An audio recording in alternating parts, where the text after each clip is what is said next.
大家好，我是魏之超。今天要为你深入解读的书叫做《美国联邦制》，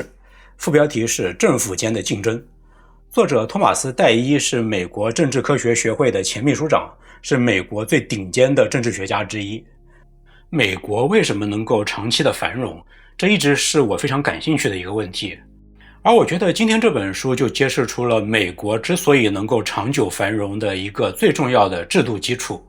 那就是美国不是只有一个政府，而是有很多个政府。按照这本书里的统计呢，大概有83000多个。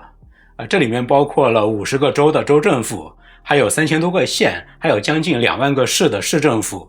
，16000多个镇，14000多个学区，还有将近3万个负责供水、消防、公园、公交之类这些各种事务的特别区，他们都有各自的治理机构。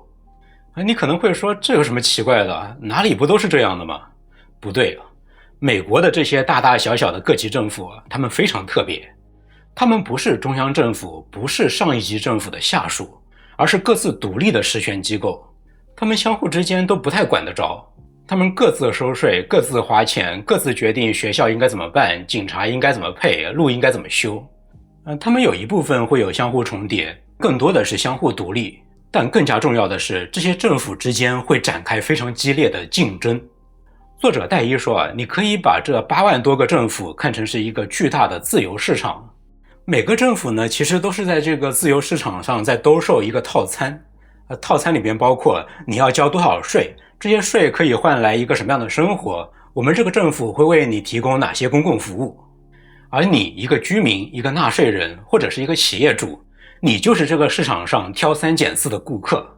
顾客如果对商品不满意，是随时可以换一家店消费的。而在美国呢，你对一个政府不满意，你就可以搬走，搬到税更低的州，搬到学校更好的学区，搬到治安更好的镇。而且美国人真的非常乐意这么做，每5年就有 9% 的人口跨州迁徙。这种体制呢，就被作者戴伊称为竞争性联邦制。这是美国非常特别的政治体制，而我个人觉得这个东西可以说就是美国的国本了。这里边其实有一个很深刻的道理，作者戴伊说，民主制度里最有力的约束其实根本就不是选票，而是退出权。你能走比你能够投票其实要管用100倍。选票要等上4年，要凑够多数，要跟利益集团博弈，而你拍拍屁股就走这件事，跟选票比起来，那几乎就是即时发生的，你很快就能够搬走。或者哪怕是一个企业不能够随时搬，只要他威胁要搬走，他的威力就非常大。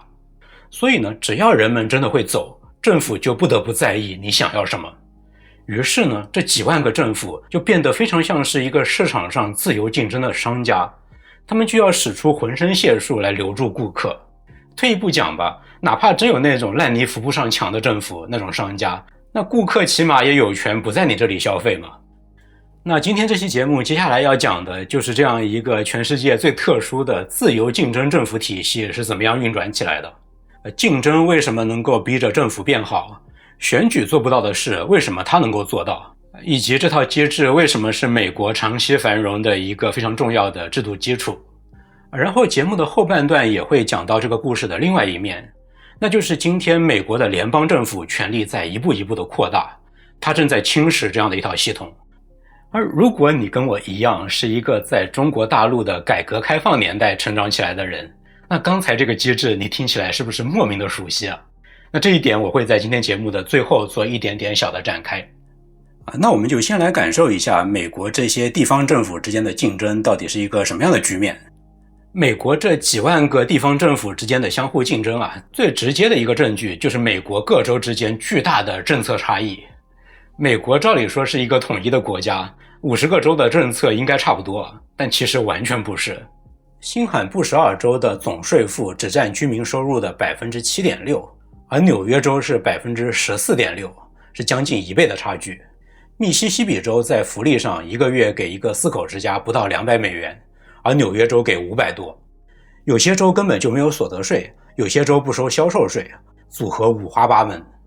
这个差异之大，大到你从一个州搬到另外一个州，你的生活成本和你能够享受到的公共服务可以发生根本性的变化。这个变化可能比你从美国搬到加拿大还要更大。而且呢，这些差异并没有随着时间缩小。照理说，今天的世界信息流通这么快，那各个州会不会慢慢的趋同呢？作者戴伊就检验了过去几十年的趋势，结果发现各个州在支出、税收、福利上的离散程度基本上没有收敛的迹象。为什么呢？因为居民、纳税人他们本身的偏好就是各有不同的。比如有些人就愿意多交一点税来换更好的公立学校，但有人就宁可税低一点，自己攒钱送孩子上私校。如果全国只有一个统一的标准，那就只能够让一部分人满意。而50个州，每一个州里的各个县、各个市都各搞各的，那反而能够让更多人找到适合自己的那个政策套餐。经济学家蒂布特在1956年的一篇经典论文里就说过这个道理。他说，只要这种分散的小政府数量足够多，而居民能够在他们的辖区之间自由地移动，那每个人最后都能够找到一个最接近自己偏好的地方。而美国这83000多个大大小小的政府和类政府的机构，提供的就是满足五花八门的口味的那种多样性。但它的厉害之处不仅仅在于它提供了多样性，提供了差异。作者戴伊说，更加惊人的是，它让政府对居民的需求变得异常的敏感。比如说教育开支，教育是美国的州和地方政府最大的一笔开支，占他们总支出的 35%。作者戴伊就对美国的50个州分别做了统计分析，结果发现在37个州，教育支出变化最重要的决定性因素就是学龄人口的变化。就是你这个地方的孩子一多了，当地的学校支出就会跟着涨，你这里的孩子变少了，支出就会缩减。在全国的汇总数据上，这个简单的关系甚至能够解释教育支出年度变化的 92%。也就是说，地方的教育开支几乎是完全跟着需求来变动的。我们想想全世界有多少政府部门的预算是真正跟着需求走的？对绝大多数政府来说，钱花出去容易，收回来难。部门设置起来了就撤不掉了，编制给了就再也减不下来了，预算涨上去了就变成了未来的基数，只有增量没有减量。世界很多其他地方的政府，包括美国的联邦政府，都是这个德性。不然马斯克的那个政府效率部怎么就成了他的滑铁卢呢？但是美国的州和地方政府却做到了这件非常反常的事，当地的需求涨，政府的支出就涨，需求降了，支出就真的降。而美国的联邦政府支出几十年来就只有膨胀，从来没有发生过实质性的收缩。那为什么州和地方政府能够实现这点，联邦政府就不行呢？答案就是竞争嘛。比如说一个州如果它的教育支出是只涨不降的，那它的税就必然要往上走。税一涨，当地的居民连同雇佣他们的企业就会开始算账。隔壁的州是不是更加划算呢？这个账一算脚就开始发痒了，我是不是可以搬走呢？那州政府知道你的脚一定会痒的，所以他不敢太胡来。但是联邦政府呢？联邦政府这家店店门外是高到一般人根本就爬不上去的篱笆。如果对美国的联邦政府不满意，那绝大多数人几乎都不可能搬到另外一个国家去。跨国移民的各种隐性的显性的成本是绝大多数普通人根本无力负担的。所以呢，联邦政府就像是一个垄断商家，他不怕你走，所以他很多时候就不用在乎你到底想要什么，限制联邦政府的力量就少了一大块。除了这种顾客能够随时脚底抹油之外，州政府还有一个联邦政府没有的硬约束，那就是几乎所有的州都有法律要求要平衡预算。州政府还有那些更小的政府、类政府机构，他们不能像联邦政府那样大把的借钱来寅吃卯粮，他们是真的花多少就得收多少的，而这就进一步加剧了竞争的力度。你没有印钞机你收的每一分钱都是从居民口袋里掏来的，所以你花的每一分钱都必须让居民觉得值。一旦他们觉得不值，他们就会走。而且呢，越是小的辖区，居民就越是容易集体行动起来，采取行动来限制政府的权力。这就是奥尔森在《集体行动的逻辑》那本书里讲的道理。小集团的力量其实比大集团要大得多。1978年的时候，加州的选民就发动过一次非常著名的税收起义，就是加州历史上大名鼎鼎的第13号提案。加州选民直接用公民投票把财产税的上限写进了州宪法。这股旋风后来就席卷全美有10几个州都跟着推出了类似的税收限制的法案。这是居民们用一种比搬走更加激烈的方式告诉政府，你们拿的太多了，你们给我老实一点。而这种选民们的集体行动往往只有在比较小的辖区才可以办得到。这些呢，就是为什么美国那些从州政府以下的各种零零碎碎的小政府比联邦政府的行事风格要务实得多，收敛得多的原因。然后呢，作者戴伊问了一个很少有人认真思考过的问题，他问，如果竞争是约束政府最有效的机制，那么选举呢？我们一直被教育说民主的核心就是投票，不喜欢现任政府，那你把它选下去就行了。选共和党就减税，选民主党就增加福利，对吧？但戴伊说，其实现实完全不是这么回事。他把美国50个州过去30年的税收数据全部翻了一遍，结果发现在州的层面上，哪一个党掌权对于税收政策竟然没有任何显著的影响。注意不是影响不大，是在所有的50个州当中，没有一个州表现出民主党上台就加税，共和党上台就减税的那种统计规律，一个都没有。这非常反直觉是吧？比如说加州的里根在当州长的第2年，全州的税收猛涨了 33.8%， 这可是里根啊，后来当了总统之后，全美国最著名的减税总统啊。再比如说还有纽约州的州长洛克菲勒，亿万富翁是个共和党，他在任期间年均税收增长 11.5%， 远远高于后来民主党州长凯瑞的 7.5%。这样的例子遍地都是。其实经济学家安东尼·唐斯早就解释过这是为什么，因为理性的政党都会选择在选举中不断地向中间靠拢，因为中间选民往往是能够决定他上还是下的关键少数，所以他们的很多立场会说得很模糊，把他们的政策埋在所谓的含糊的迷雾里，就是一通云山雾罩，既能稳住自己的基本盘，又不得罪中间选民。然后等到他真正上台了，那约束他们的就不是每4年一次投票给他们的选民了，选民这个时候甚至都搞不清楚具体这是谁的政策，他到底是要干啥。这个时候约束州长的是那些刚性的结构性的约束，就是要不要平衡预算啊，税加到什么程度企业会跑啊，邻州在做什么，隔壁州如果降税我敢加吗？这些才真正决定了一个州长的行为。所以你投票选谁，对于政府拿你多少钱，给你花多少，影响接近于零。选举决定了谁来当州长，这是没错，但它并没有决定州长的行为。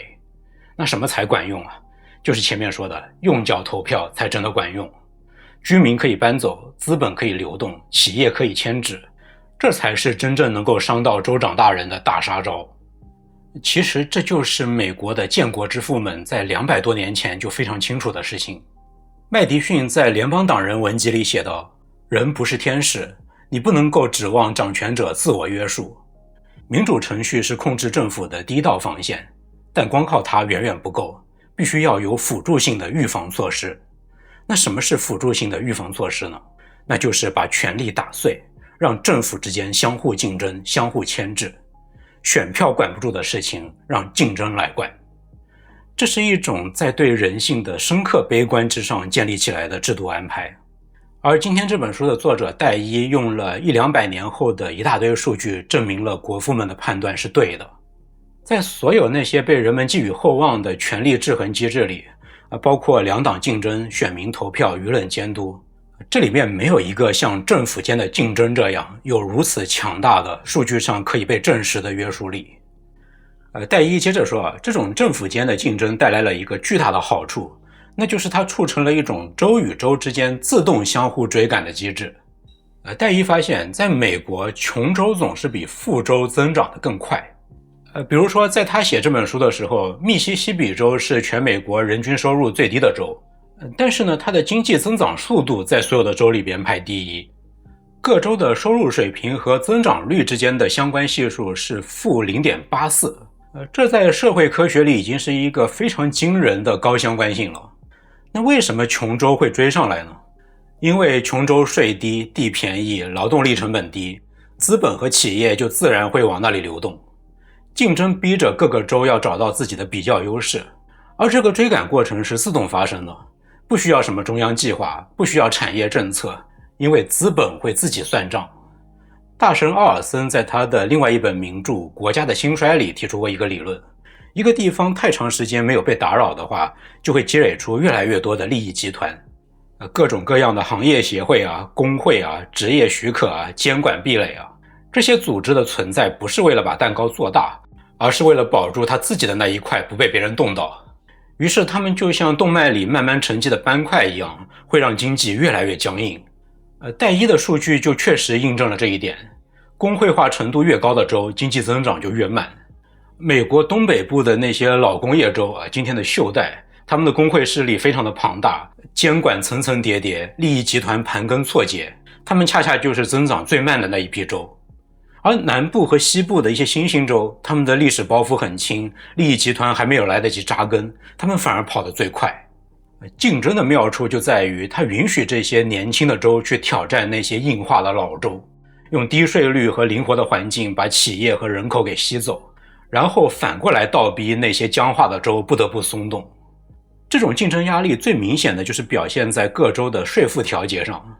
戴一发现各个州不同时期的税负虽然总在波动，但是总是不会偏离正常值太远。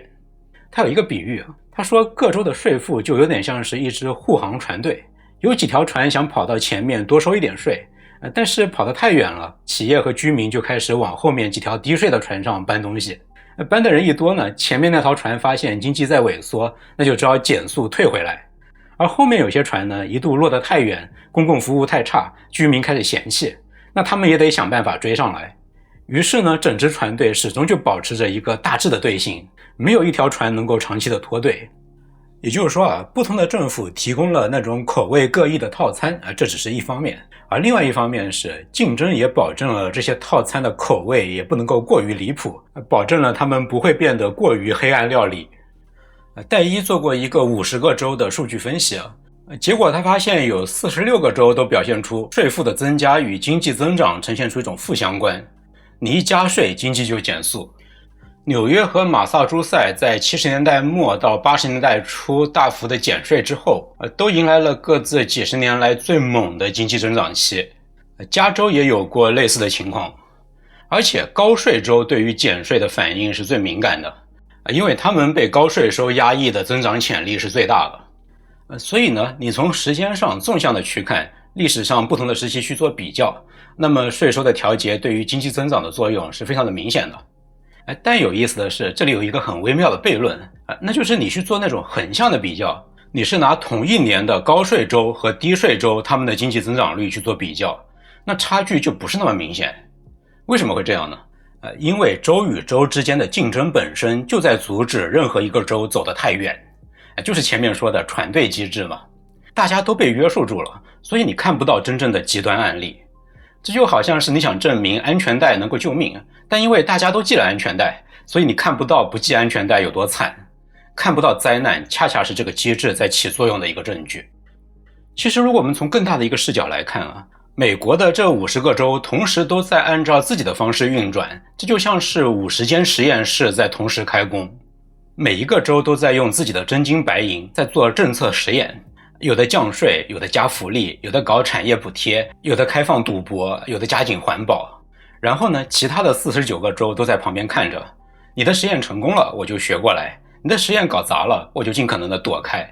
这就是联邦制最被低估的一个功能，它可以把试错的成本控制在一个州的范围内，而不是让全美国3亿人一起为同一个错误的政策买单。比如说有一个例子是各个州的产业政策，很多州政府都喜欢推出一些产业政策，就是直接给一些特定的企业减税、发贷款、给补贴，号称这样就能够吸引企业来投资，创造就业。但戴一却发现他找不到任何靠谱的证据能够支持产业政策真的会促进就业和经济增长。也就是说，很多产业政策实际上都是白花钱。但好消息是，正是因为有了州与州之间的竞争，所以这种错误是可以自我纠正的。一个州花了很多这种补贴的钱，另外一个州根本就没有花，结果一比较，2个州差不多，那大家就都知道这个政策没有卵用了。但如果是联邦政府在全国来搞统一的产业政策，那你跟谁比去？这其实就是市场的自我纠错机制嘛。没有谁需要事先100%的确定什么样的政策是绝对正确的，你也不可能知道。但是竞争会帮你把正确的做法给筛选出来。有人总觉得政府多了就是浪费，就是低效，应该要统一管理。但是戴一说这恰恰搞反了。这样的一些重叠的、混乱的、看起来非常低效的几万个政府，他们就像是一个庞大的自由市场，它的效率不是来自于某一个中央规划者的英明决策，而是来自于这些市场参与者之间不间断的竞争和试错。那关于地方政府之间的竞争还有一个常见的批评是，穷人会成为牺牲品，因为富人和企业对一个地方不满意，他们可以搬走，但是穷人搬不了，最后各州就会变成对富人的竞相讨好。这个担忧看起来非常符合逻辑但戴一说，数据反映出来的情况却有点出乎意料。竞相讨好富人、讨好企业也许是一件好事，因为他发现各个州的福利支出水平是跟这个州的富裕程度最相关。一个州的人均收入越高，它的福利支出也越高，穷人得到的补贴也越多。所以也许真实情况是竞争把蛋糕给做大了，所以福利水平也就自然跟着上来了。不过戴一也很坦率地承认，有一个领域竞争可能是帮不上忙的，那就是大规模的福利再分配，也就是不只是给穷人一些补贴，而是那种大规模的社会主义式的均贫富。道理很简单，如果一个州的福利特别慷慨，它就会吸引来大量需要领福利的人，同时赶走纳税大户，那竞争就会天然地惩罚这么搞的政府。所以在这种竞争的体制之下，各州的福利水平虽然是有高有低，但是他们总体上会趋向一个比较低的均衡，还是那个船队的逻辑嘛。那这算不算是一种竞争的缺陷呢？戴一说这要取决于你怎么看。如果你认为政府的首要任务是高效地提供公共服务，那竞争就是最好的制度安排。但是你如果认为政府的首要任务就是那种大规模的再分配，就是均贫富，那就确实需要一个垄断型的中央政府。只不过呢，你同时也得接受垄断带来的其他全部问题，包括但不限于效率低下、回应迟钝、预算膨胀、利益集团绑架政府。那这样的一套竞争性联邦制到这里听起来都相当的不错，但是戴一说，在今天的美国，它正在被一种力量慢慢的腐蚀，这种力量就是联邦拨款。1913年，美国通过了第16条宪法修正案，允许联邦政府征收所得税。这是一个分水岭，从此呢，钱的流向就开始倒转了。联邦政府把税从全国收上来，再以拨款的形式分配给各个州和各个地方。到戴一写这本书的时候，联邦拨款已经占到了州和地方收入的 22%。那这能出什么问题呢？问题大了去了。首先呢，那些利益集团发现了一件事，他们发现去华盛顿游说比去50个州的州议会游说要高效得多你只需要搞定一个地方就可以了，那就是联邦层级的国会，你就能够拿到想要的拨款和补贴。而且更加重要的是，联邦补贴的好处全都集中在你自己身上，但是成本却被分摊到了2亿多纳税人头上，每个人分到的负担微乎其微，所以几乎没有人有动力去反对你。那这就是经济学所说的经典的寻租行为了，就是利益集团不去创造新的价值，而是花力气去分那些现有的蛋糕。而联邦政府的规模越大，这样一个分蛋糕的游戏就越值得玩。而在州一级或者更小的地方一级呢，这种游戏就难玩得多。你在一个州搞到的补贴，成本会落在本州纳税人头上，他们更看得见，更加感受得到，他们就会反对，就会搬走。其次，第二个问题，这种联邦拨款会让州和地方政府觉得自己花的是外面的钱，不是本地纳税人的钱，花别人的钱天然就不心疼。戴一的研究数据发现接受联邦拨款越多的州，自己加税居然加的也越多。联邦的钱不但没有替代本地的税收，反而刺激了更多的支出。这就有点像是一个人拿到了一笔赠款，觉得自己阔了，可以随手花钱了，结果呢，不但没有把自己的存款省下来，反而花得更凶了。更加讽刺的是，这些联邦拨款根本就没有去到最需要它的地方。联邦拨款的理论依据是，它可以帮助穷州通过中央的调配，让穷州获得更多的资金来缩小差距。但是戴一发现各个州获得的联邦拨款的多少，跟他是穷是富，跟他有多少穷人，有多少老人，几乎没有统计上的关系。那真正相关的是什么呢？是这个州的官僚系统有多大，有多集中。所以根本就不是最穷的地方拿到了最多的联邦拨款，而是那些最有能力向中央政府要钱的政府拿到了最多的钱。其实呢，州政府、地方政府自己分钱反而是更加精准的。有研究就发现州政府把钱分配给下属城市的时候，确实就流向了那些最有需要的社区。这完全符合逻辑嘛？州政府离基层更近，他们的信息更加准确，而联邦政府离得非常远，他们只看得到一些数字和报告，而数字和报告是非常容易被一些有心人操纵的。我们可以回想一下前面讲的那个教育支出的例子，戴伊发现有37个州的教育支出都能够精确地跟着学龄人口走，但是戴伊现在发现一旦联邦拨款的比例上升，这种对需求的敏感性就下降了。逻辑很简单这笔钱既然不是本地人出的，那即便本地的学生少了，你也没有动力把钱给退回去。再比如说我们前面说过，那些穷州会因为竞争自动的追赶富州，这样的趋势在上世纪70年代之后也有所放缓了。戴伊认为这就是联邦拨款的增加导致的。穷州的政府现在有了新的财源于是就有了底气不靠自己的竞争力也能够维持下去，那他们追赶的动力反而被削弱了。政治学家威尔达夫斯基说过一句话，联邦制意味着不平等，州权独立必然会导致差异，有差异就必然会有不平等。但是戴伊指出这里的不平等指的是结果平等，联邦制只与结果平等相互排斥，它和机会平等是完全相容的。而过去半个多世纪美国联邦政府权力的大幅扩张，本质上就是美国社会从追求机会平等转向了追求结果平等。每一项要求全国统一标准的立法都是在削弱竞争。如果国将不国，那美国其实会照样运转，但是如果州将不州，那美国反而会国将不国。美国真正的根基是那几万个在权力和财政上都不看联邦脸色的地方政府，这就是竞争性联邦制对于美国的意义。那最后我来说说开头那个联想。我开头说过，如果你是在中国大陆改革开放的年代成长起来的话，那今天这期节目的这一切听着都是莫名的熟悉这不是你的错觉经济学家张五常早就用县际竞争这个词解释过中国的经济奇迹。在张五常眼里改革开放时期的中国的一个县就像是一家独立经营的大型购物商场，他的手里掌握着土地的使用和出让权，他的收入又和本地企业创造的增值挂钩。一个县要把好企业给招进来，就得跟隔壁县去比地价、比基建、比服务、比办事效率。你看，这不就是我们前面讲的那套竞争性联邦制的机制吗？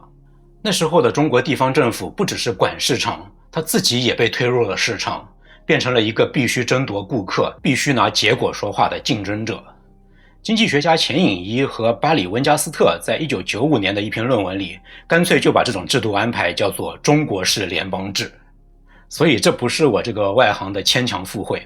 这是严肃的学术文献里的正式判断。中国经济奇迹的制度发动机和戴伊在今天这本《美国联邦制》里描述的那台制度发动机，在结构上其实就是同一个东西。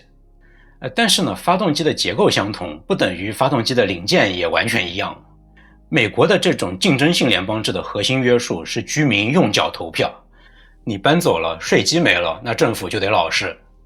而中国的改革开放呢，这个因素也有，几亿人从农村涌入了城市，从内地涌向沿海，人口流动也是经济奇迹的一部分。但是地方政府更加直接的激励还是来自于上级的晋升考核。学者周黎安把它叫做晋升锦标赛。你这个地方的 GDP 跑得快，这个地方的官员升职就更快。所以同样是竞争，中国和美国的这些地方政府驱动力是不完全一样的。而戴伊在今天这本书里对美国发出的那个警告，就是钱先收到联邦政府，再以拨款的形式发下来，地方花的不再是本地人的钱，于是竞争的引擎就开始空转了。这样的一个机制在中国这边也几乎是原样复刻了。在中国1994年分税制改革之后，走的几乎就是同一条路。地方收入先向中央集中，再以转移支付的形式向下面分配。地方政府从自己挣钱自己花变成了向上面要钱。书里提到的美国各州现在变成了向国会要钱的说客，这在中国这边有完美的对应，就是所谓的跑步进京。在中国这边类似的后果其实在那之后也逐步的显现出来，影响持续至今。今天这本《美国联邦制》是一位美国学者对美国政治体制的诊断，没有想到放到太平洋的彼岸同样适用。好，这本《美国联邦制：政府间的竞争》就为您解读到这里。书籍的详细信息我已经放在节目下方的描述栏里了，供有需要的朋友查阅。如果你喜欢今天这期节目，请你点个赞、分享和订阅频道，这是对我最大的支持。我是魏之超，我们下本书再见了。